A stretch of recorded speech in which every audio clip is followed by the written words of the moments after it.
સાબરકાંઠા વિજયનગરના ટોલડુંગરી ગામે ચોરીની ઘટના બને છે। સાબરકાંઠાથી હાલ મહત્વપૂર્ણ વિગતો સામે આવે છે, જ્યાં ચોરીનો બનાવ બન્યો છે। ટોલડુંગરી ગામે બંધ મકાનમાં ચોરી થઈ ગઈ હતી। મકાનમાંથી 5.75 લાખના સોના ચાંદીના દાગીનાની ચોરી કરવામાં આવી હતી।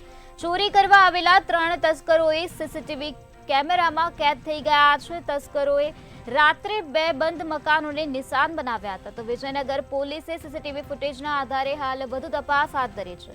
તો ચોરીની સમગ્ર ઘટના સીસીટીવી કેમેરામાં કેદ થઈ છે। આ બનાવ અંગે પોલીસને જાણ કરાઈ ત્યારે પોલીસ દ્વારા સીસીટીવી ફૂટેજના આધારે હાલ વધુ તપાસ હાથ ધરવામાં આવે છે। સાબરકાંઠાના વિજયનગરના ટોલ ડુંગરી ગામમાં ચોરીની ઘટના બની છે, જેમાં બંધ મકાનમાંથી 5.75 લાખના સોના ચાંદીના દાગીનાની તસ્કરોએ ચોરી કરી છે। ચોરી કરવા આવેલા 3 તસ્કરો સીસીટીવી કેમેરામાં કેદ થઈ ગયા છે।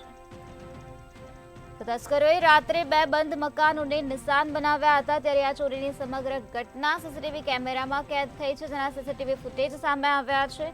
આ બનાવ અંગે પોલીસને જાણ કરવામાં આવી ત્યારે વિજયનગર પોલીસ ઘટના સ્થળે પહોંચી હતી અને તપાસ હાથ ધરી હતી। હાલ પોલીસ દ્વારા સીસીટીવી ફૂટેજના આધારે વધુ કાર્યવાહી હાથ ધરવામાં આવી છે।